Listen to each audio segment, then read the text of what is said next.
Hello, this is Joe Trahan, welcoming you to the All Me podcast from the Taylor Hooten Foundation, whose mission is to enlighten the world to the truths about appearance and performance-enhancing substances. As the national leader on this subject, they communicate their educational messages through various methods, including this podcast.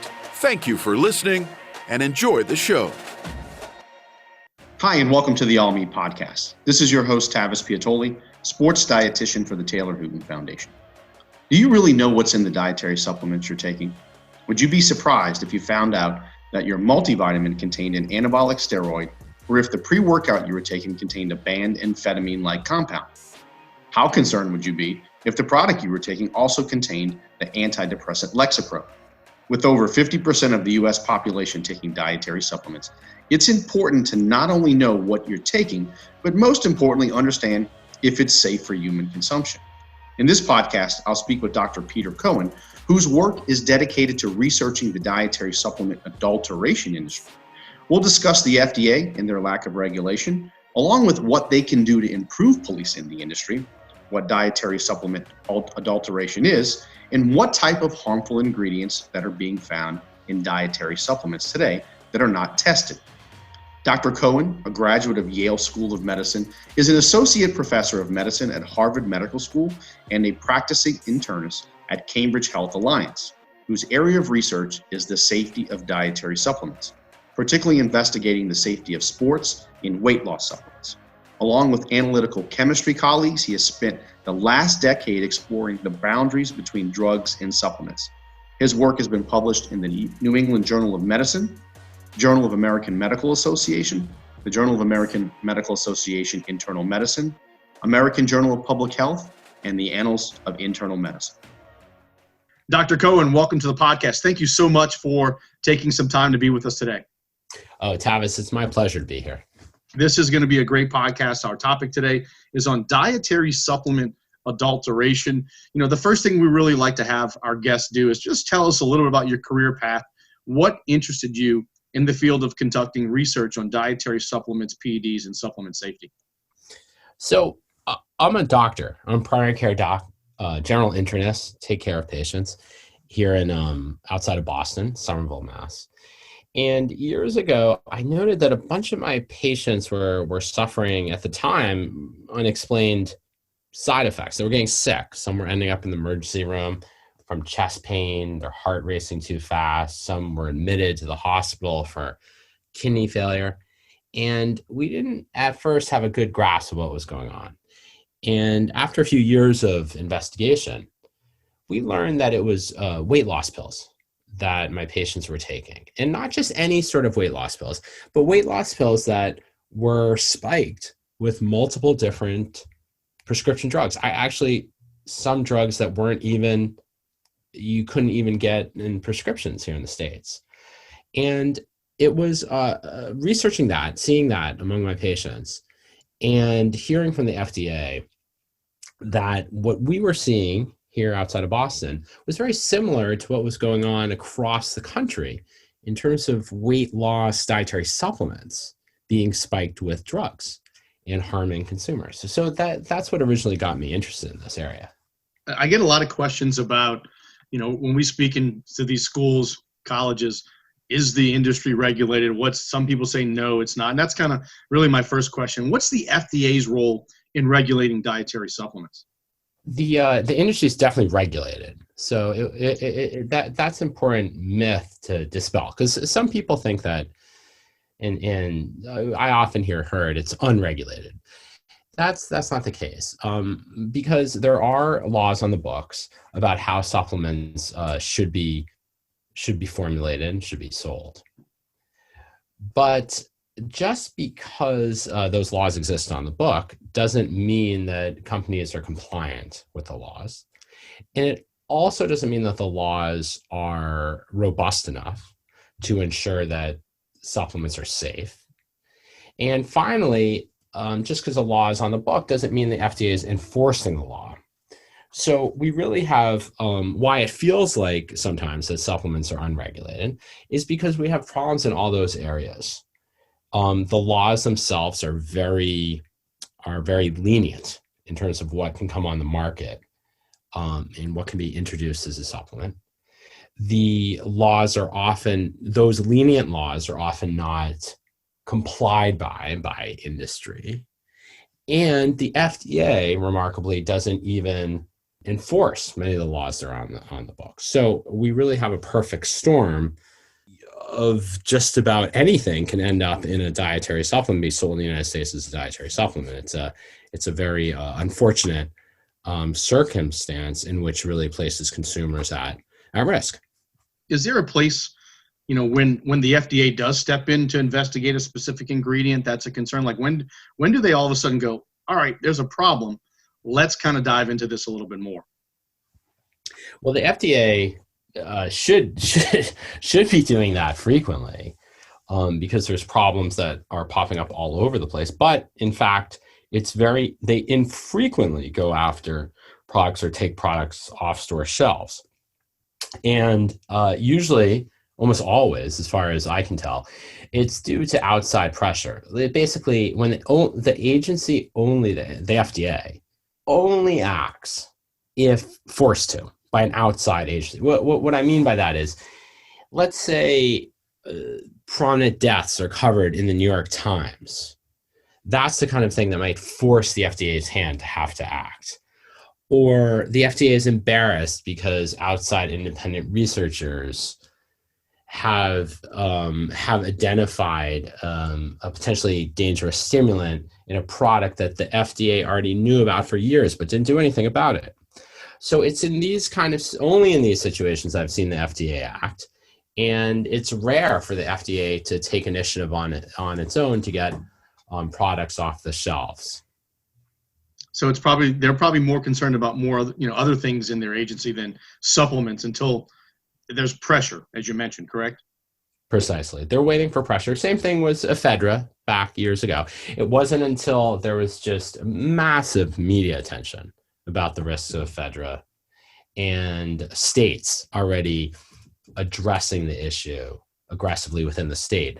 It was only after all that pressure from state governments and mass media that led to the FDA to do anything about ephedra.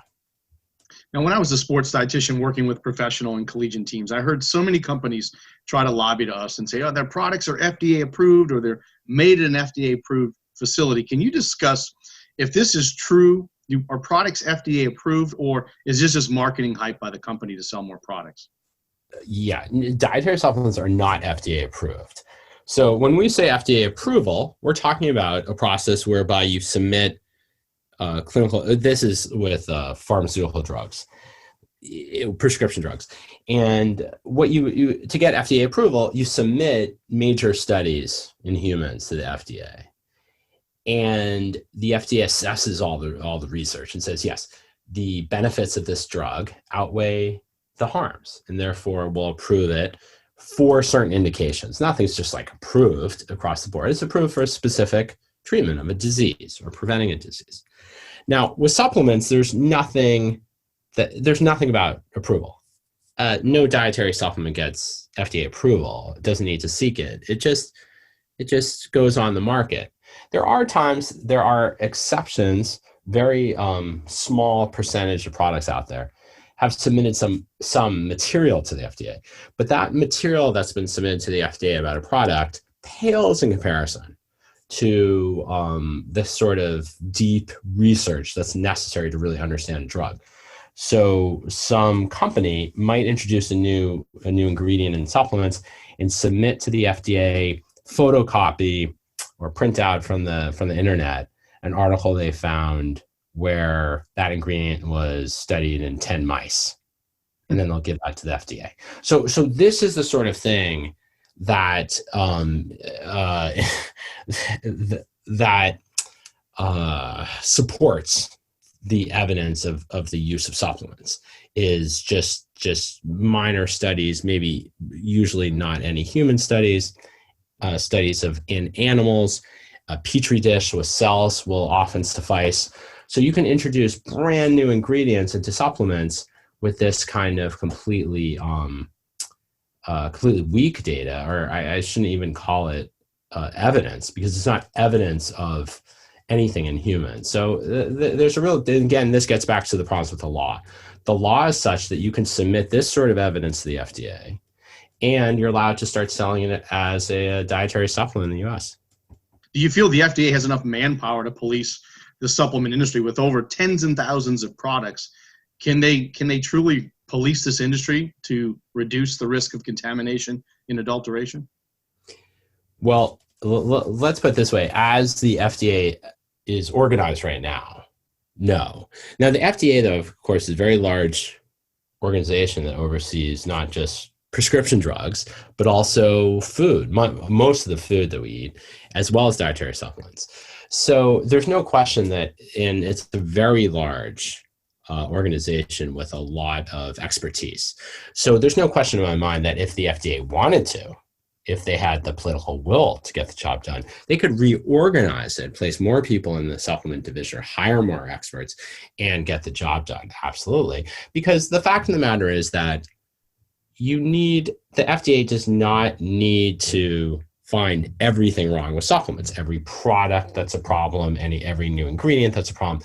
But if they created a pattern, an expectation that if a company tries to introduce something that is prohibited in supplements, that there are consequences for that. That firm can no longer sell supplements in the future, for example. If the FDA actually followed up and had consequences for taking risks with consumer health, then that would set an example and trickle down throughout the whole industry to realize, well, we could try to introduce this new ingredient, this new adulterated supplement, but if we get caught, there's going to be a lot of either financial or other consequences. The FDA never does that, so therefore the companies rightfully feel that they can just do just about everything, and if they get caught, worst case scenario, they get a little slap on the wrist.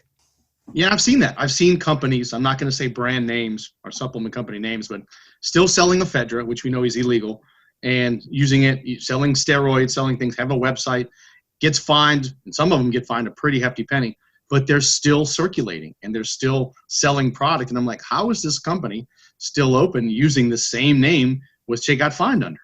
It's really, really, really hard to understand. I mean, I just am aware of only one recent example where the Department of Justice was so aggressive against one company that they were able to shut down the company. But that's one company of the hundreds and hundreds that are out there selling supplements, and many dozens and dozens that are selling adulterated products. So it's really remarkable that in terms of financial penalties, as long as you can profit more from selling the profit, you pay the penalty and then you just reformulate. And you don't even need to reformulate. You just put a new label on, and then it'll set the FDA back another year or two to try to figure out what's in your product if they ever take a look. Wow. Amazing. It's, just we wish we could have better regulation. And I guess my really perfect next question for this discussion, why do you feel supplements don't have the same type of regulation like food? So supplements don't, fall into a gray area. They fall into a gray area where they have been traditionally the thinking was to take vitamins. That was like the prototypical supplement, just a multivitamin, or let's say vitamin C. This is what the law was predominantly written to address. How should we handle these kind of products, like a multivitamin or vitamin C? Something that has been around for many, many years, has always been over the counter in the United States. So consumers can get it whenever they want to. And, we understand its risks. In other words, if you take too much of it, even these, you take too much of a single vitamin, it can cause problems. But as long as you take a dose that's within the range of a normal consumption, vitamins are going to be safe. They might not do anything, but they're not going to harm you. And not only that, we need many of these vitamins to treat common problems, or minerals, for example, iron deficiency, or vitamin D to treat vitamin D deficiency. So that was the challenge. Where do these category of products fit in? How is it best to regulate vitamins? And if you think about it that way, the law is not problematic. If you were just talking about, in my opinion, if you were just talking about, let's say you had 40 different vitamins, and we're trying to decide, okay, let's create a law so we could safely sell vitamins to consumers. This law is not far from being okay, because if you're talking about just 40 different vitamins and selling them individually in dosages that are known to be safe and accurately labeled, then we're pretty much good to go. The problem with the law was that this kind of approach that would seem rational for about 40 or 50 traditional vitamins was then spun out to include just category after category of products. So first it was botanicals, and then it was extracts, and then there are different versions of amino acids and mixtures of all of the above. So it just kept on getting bigger and bigger and bigger. What a law that might work to sell multivitamins in a general store is not equipped to regulate the complexity, the sophistication of the products that are being sold today as sports supplements, as weight loss supplements, and just a variety of other products. So it's sort of a way that the whole thing got snowballed from a potentially reasonable approach to vitamins to a real hazardous way of selling novel drugs directly to consumers without evidence of safety or efficacy in humans. Interesting. Yeah, and it's interesting to see just how the supplement sales have changed from storefronts. A lot of these places are closing to now a lot of people are buying their supplements online, so they really don't even have a chance. I mean, they can look at the labels, but they don't get a chance to look at the bottles, and some of them understand with third-party testing and all that. I know we'll talk about that shortly. When it comes to FDA, what changes would you like to see in the supplement regulation process by the FDA? What can they do differently? Well, I think that the FDA, I think I would divide that into two big categories of what should be changed. One thing is, what should we change in terms of the law? And then, given the current law, what should the FDA do differently? So I'll tackle the second one first, the second question. What should the FDA be doing differently? Well, it's pretty straightforward. The FDA should enforce the law on the books. And if someone, for example, you're not permitted to introduce a pharmaceutical drug, like something that was previously available as a pharmaceutical drug, prescription drug or over-the-counter drug, as an ingredient in supplements. That's just the law. There's no gray area about it. But the FDA, time and time again, when they're aware of these types of pharmaceutical drugs being introduced as if they were botanical extracts, for example, they don't take action. So the FDA has to enforce the law, and they have to have, and as forcefully as possible, and there have to be real consequences for the firms introducing these products. So that's what the FDA needs to do, is aggressively enforce the law. In terms of changing, but even if the FDA were to entirely enforce the law, it still would leave a marketplace that had dangerous products on it. Because the fact of the matter is that even if you got rid of the blatantly adulterated products, you're still left with this ability to introduce brand new, highly processed products for human consumption without human testing. So we're going to have to make fundamental changes to the law before we can be assured that dietary supplements are safe in America. So let's shift now kind of to the manufacturing process, because I don't think a lot of people understand how supplements are manufactured, how they're made, and where they're made, and really to that facility. Are there certifications that a facility can obtain that prohibits them from using banned or illegal substances in their products? Thomas, I'm sorry, could you repeat that question? I didn't quite understand. Yeah, no. So when we talk about the manufacturing facilities, especially where supplements and ingredients are made, are there any certifications that a facility can obtain that can prohibit them from using banned or illegal substances in their products? I guess I'm not really aware. I'm not really sure. I don't know the answer to your question, but the way it's framed, I would say that nothing's going to stop them, like in the future, from using whatever they want to. So I'm not, I mean, nothing's going to ensure. Right. Yeah. So you could have some manufacturing plant that is approved to make even FDA pharmaceutical drugs. But if you on the side are producing supplements, you could put anything you want into them. So I don't think there's any way to ensure that from, yeah. But again, this is an area I'm not expert in, so maybe there are. Now let's talk about how do supplements become adulterated. That's a question that, we have 60% of college students or over 60% of college athletes use supplements and millions of youths as well. And it's important to them to know what's in their products, especially for these athletes that get tested for, that some test positive for prohibited substances and may not even know where this is coming from. What does the term dietary supplement adulteration mean? Right. So that term can mean a lot of different things.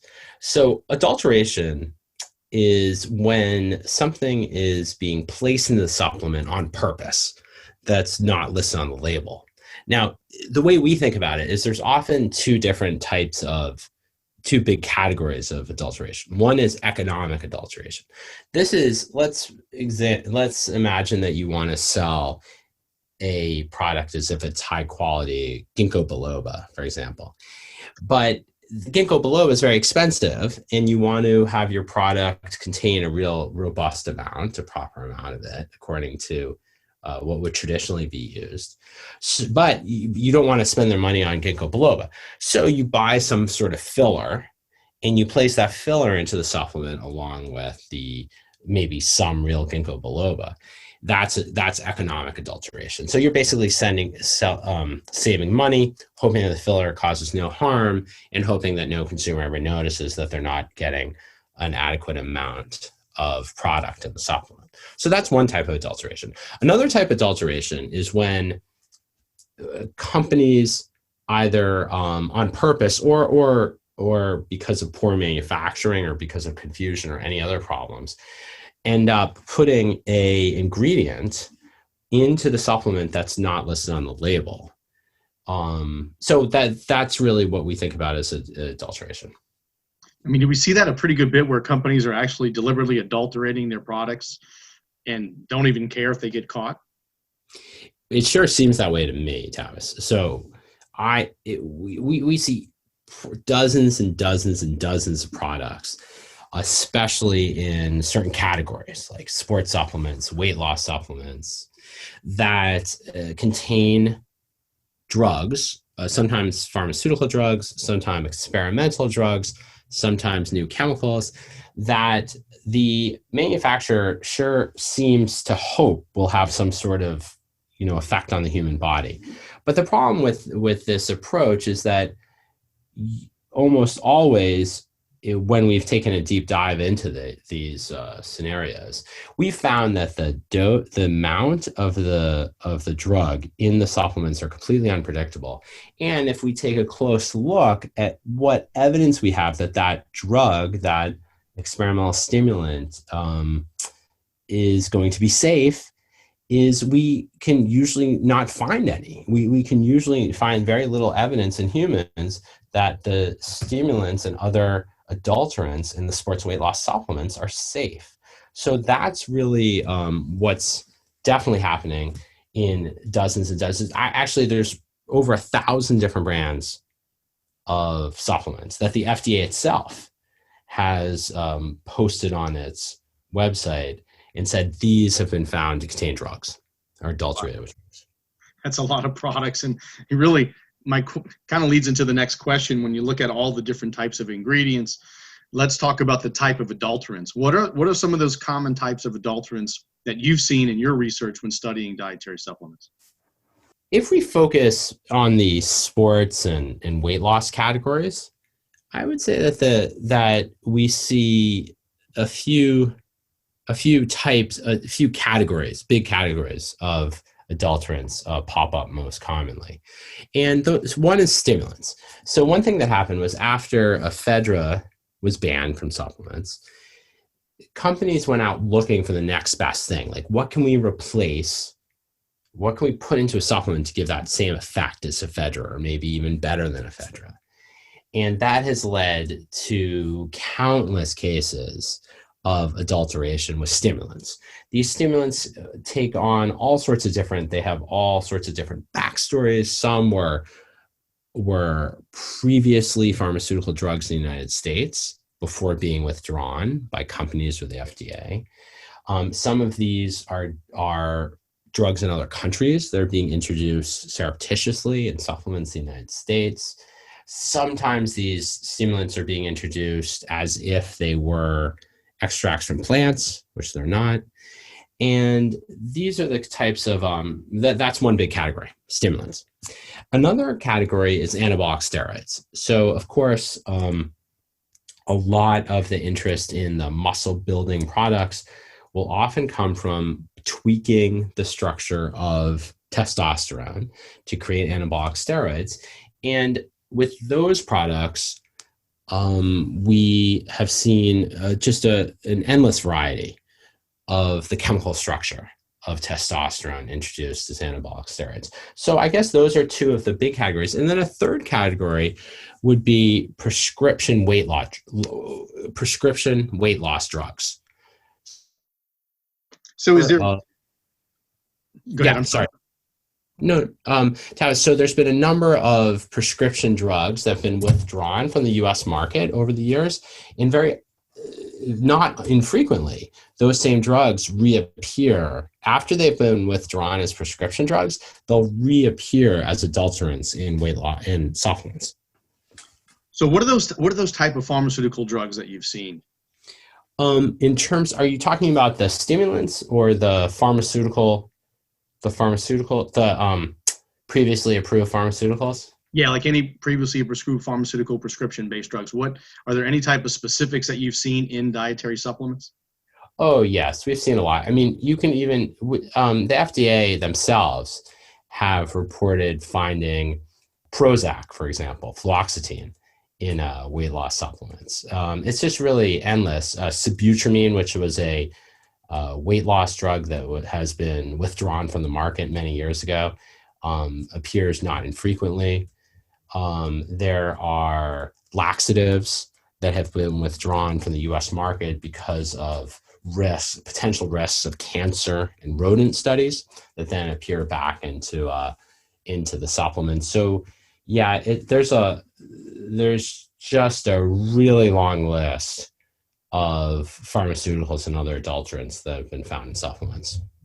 I've seen pre-workouts and a lot of these energy-based and stimulant-based products, especially surrounding DMAA and DMBA. I know you've done research on these ingredients. Can you discuss what they are and why they were banned by the FDA? Sure. So in both of these cases, they were introduced, they're stimulants, they're small molecules that have ephedra-like effects. Now, when we use the word stimulant here, we're not talking, while we use that to describe speed or amphetamine as well. The difference with speed or amphetamine is that it also has addictive potential and it affects the brain strongly.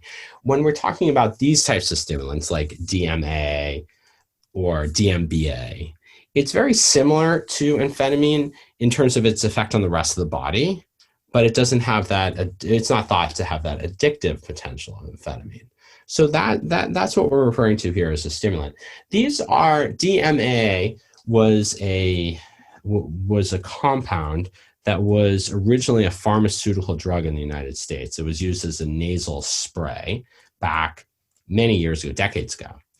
And it was never thoroughly studied in humans to be permitted to continue to be sold in the United States. So sometime probably in the 1960s or early 1970s, it was quietly withdrawn from the market. But now what's interesting, it was a nasal spray back in the day, but it was never a prescription oral medication. DMAA had never been approved or even used for oral use in the United States until it started getting introduced into supplements. And a similar sort of story with DMBA, although it's very structurally very similar to DMAA and probably has very similar effects on the body. That's what we think from the animal studies that have been done. But with DMBA, with the B, it does not have a history of use as a pharmaceutical in the United States. What combines both of these drugs is that they were both introduced into supplements under the sort of disguise that they were actually being found in plants and extracted from plants. There's a lot of controversy about whether or not either of them have ever been legitimately detected in high quality studies in a plant. A lot of controversy. But even the studies that do claim to have found them have found trace amounts, very small amounts, not an amount that anyone could realistically extract and then turn into a mass produce a supplement. So all of these DMAA and DMBA products must be from pharmaceutical production, synthetic production of the drugs, because it just would not be possible to mass produce this much drug for this many different products. So that's a good example of how the supplement field is being used as a way to avoid the FDA approval process for pharmaceutical drugs and introducing them directly and in unpredictable dosages right for human consumption. Now, did they ban DMA because did it cause any problem? I mean, we've seen some side effects, obviously, but did it result in any deaths? What was the main reason they kind of stepped in and said, okay, this cannot be in a dietary supplement? Was it because of the pharmaceutical nature? That's a great question, and the FDA really approached it in multiple different ways. So they were concerned about health risks, and the FDA announced that they were concerned that it could be linked to serious adverse events. And what I worry about is very similar to what we see in ephedra. So I worry about people taking too much of these stimulants and having a bleed into their head or their heart stopping. Those are the types of things that we're seeing with ephedra and very well could be linked to these synthetic stimulants. The FDA was concerned about health risks with DMA, and they also were concerned about its linkage with plants or its legitimacy as an ingredient. So after much outside pressure from the mainstream media and the Defense Department, the FDA eventually banned or prohibited DMAA from being in supplements. And similarly with DMBA, with the B, that was more a case where the FDA, it was earlier on in its introduction, and due to research that we had conducted, the FDA was pressured to make the determination that this is clearly not permitted in supplements and needs to be removed. Now, one thing, though, to recognize is that while the FDA has been clear about stating that both DMA and DMBA are prohibited in supplements, we continue to find it. When we analyze sports supplements, we continue to find both of those stimulants in supplements purchased as recently as last year. That's insane. Yeah, it's amazing that some of these products, I saw one time a guy locally that was still using DMAA, but he only had a Facebook page. He didn't have a website. He was just promoting it to his local audience. He's in the bodybuilding world. He's since reformulated that. Hopefully, I think he may have had somebody reach out, cease and desist. But it seems like there's a lot of these little mom and pop places that are getting this stuff and using it in some of their products until the FDA finds out, and then eventually they've made enough money, like you said, to where they just reformulate it and come out again. Yeah, we've seen it. We've seen it in more than just mom and pop places. We've seen it in manufacturers that are selling broadly in every single state, prominent online presence, and we're seeing that some of them continue to sell products with DMAA and DMBA in them. One of the things to realize about this is that oftentimes the labels are not accurate too. So after DMAA, the FDA prohibits it, it will be an infrequent label that will list DMAA on the label, but that doesn't mean that the products don't actually contain them. I know you've published some research to kind of shift a little bit, not really a similar ingredient, but something that people probably have never heard of is Hygenamine, and hopefully I'm pronouncing that correctly. I've seen this in a lot of pre-workouts.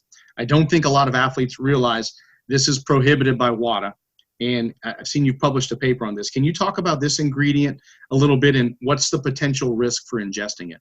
Yeah, and Taz, I have no idea what the proper pronunciation is. So yours is as good as any. I generally say Hygenamine, but I have no idea if that's that what's kosher there.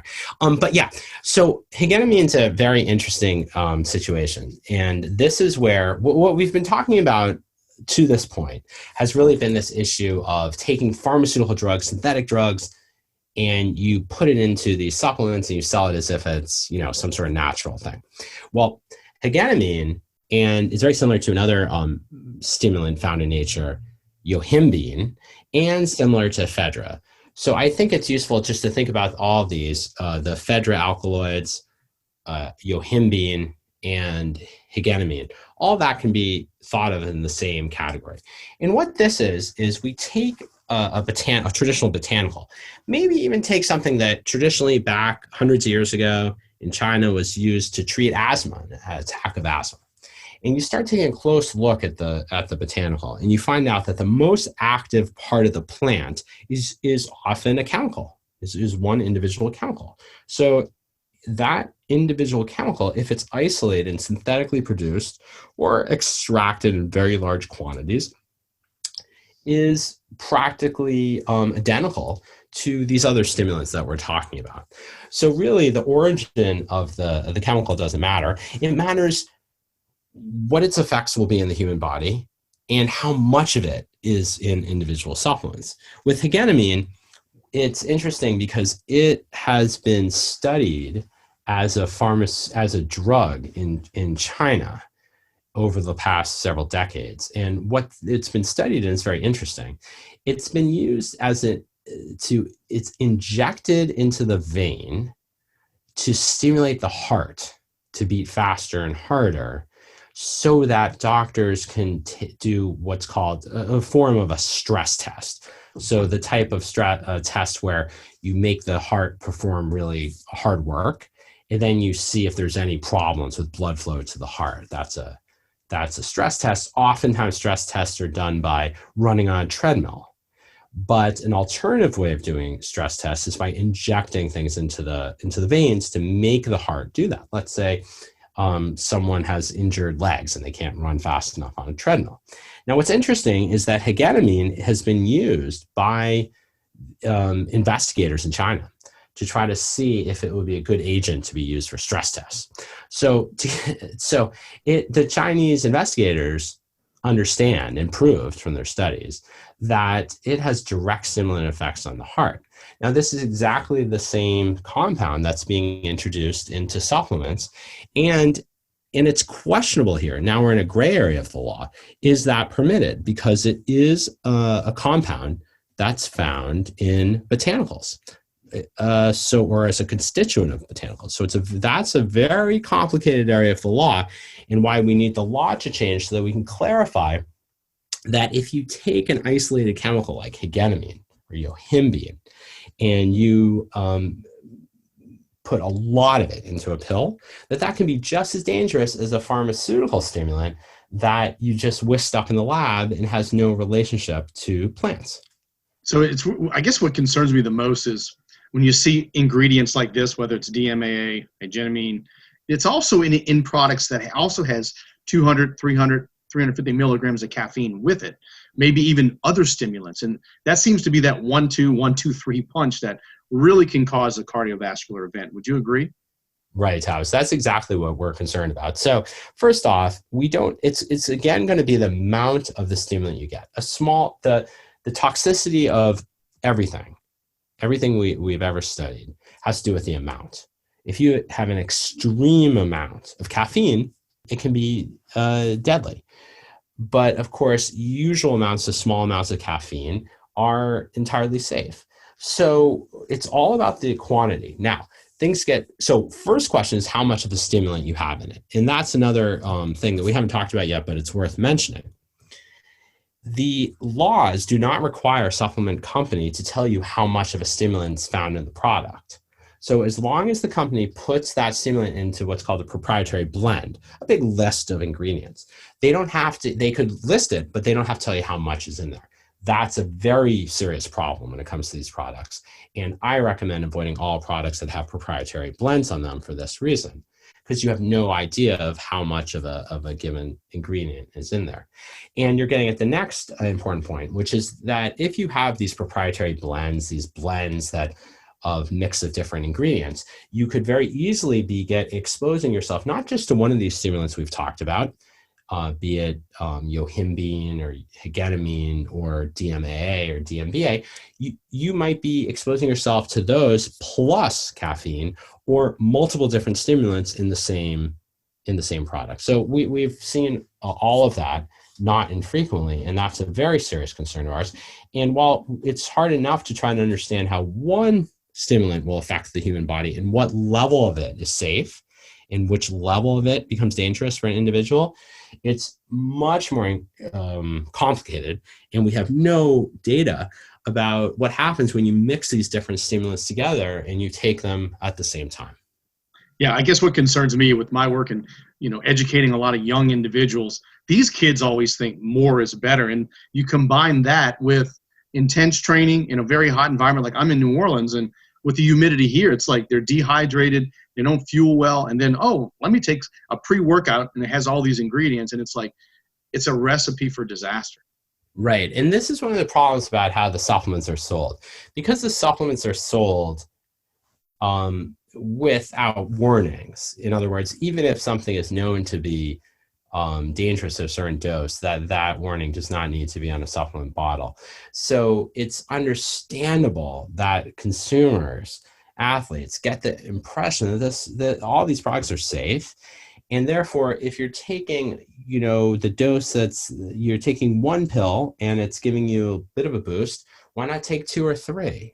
And that would be an understandable sort of conclusion to come to when you see all these products being sold without any warnings whatsoever on the label. And that has to do, again, with problems with the law, that it gives consumers the impression that these products are all safe and that they do what they say is on the label and that they have the ingredients listed on the label. So, yeah, I completely agree with you, and it's a very serious problem. But I do want to note that even if you follow the manufacturer's directions, so what the manufacturer says on the label you should take, even if you keep yourself to those levels, we have found in study after study that the amount of stimulant that you can get is sometimes as high or higher than prescription dosages.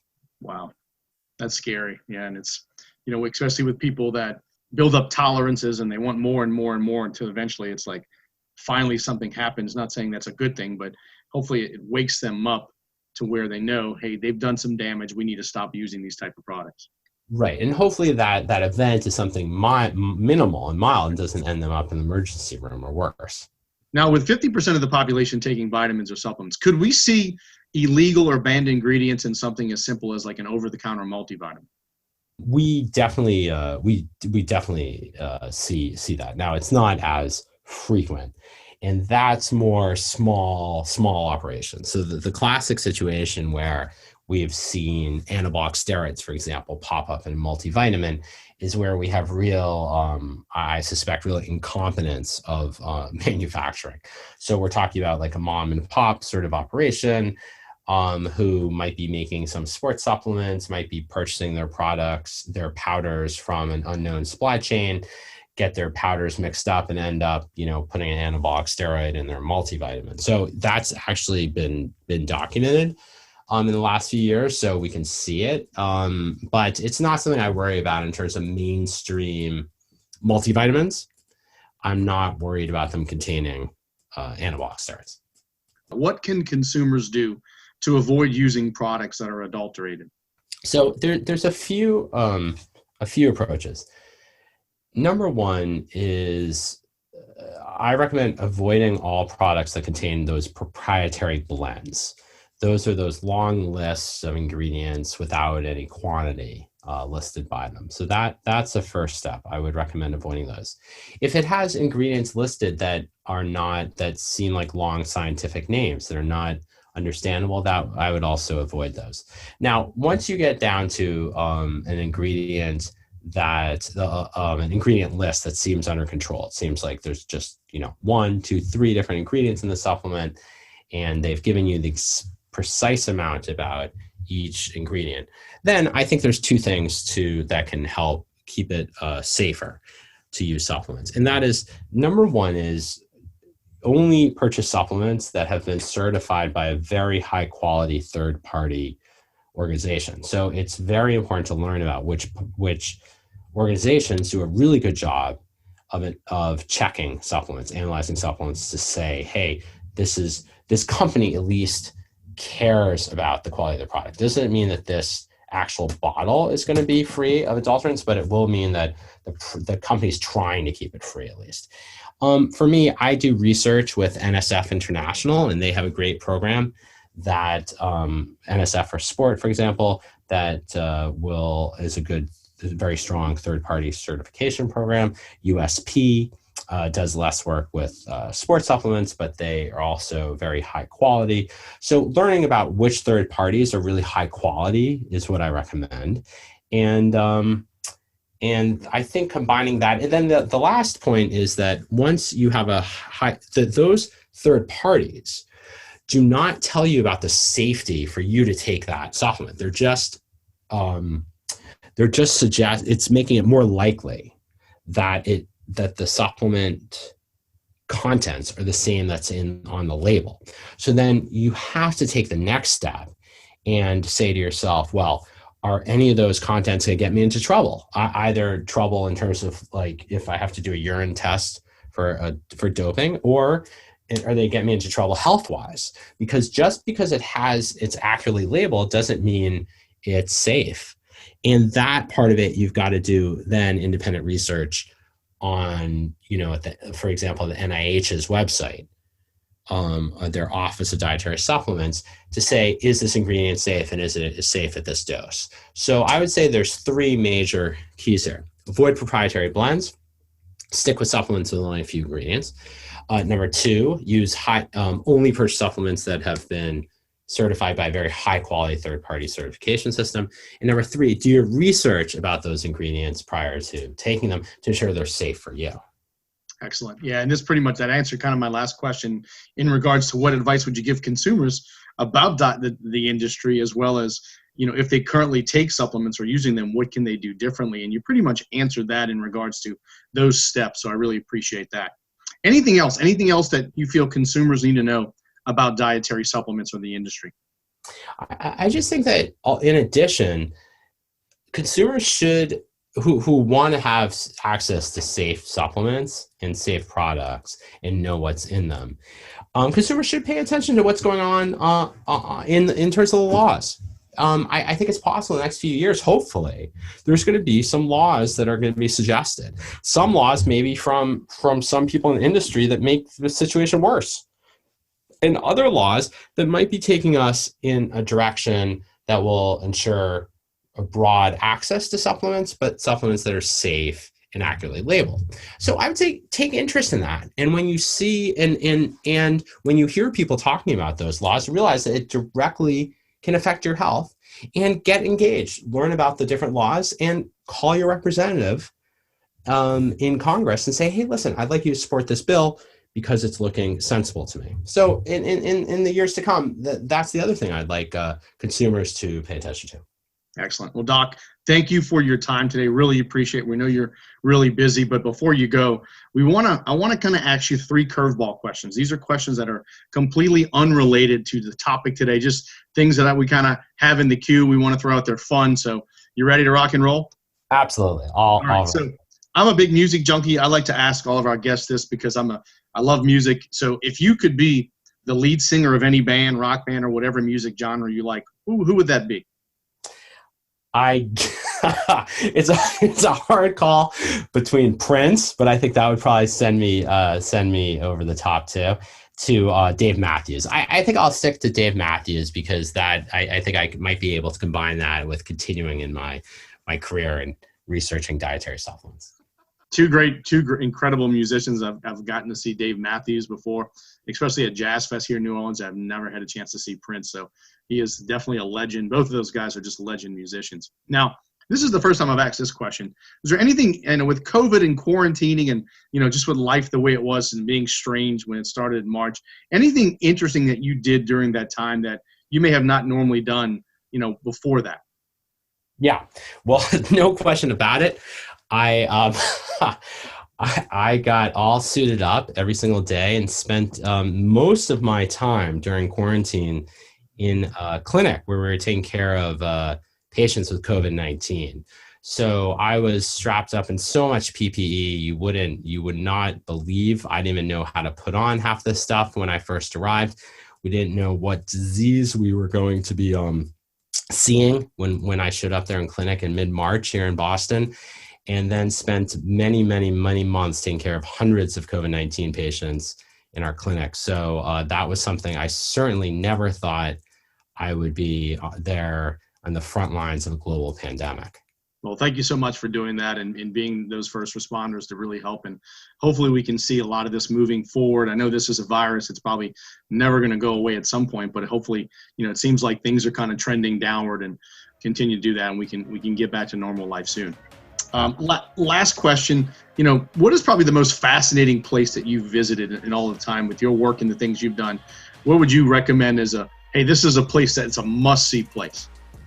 Yeah, well, one of the most amazing places in the world is the northeast of Brazil, and particularly the state is called Bahia, and the capital of the state, Salvador.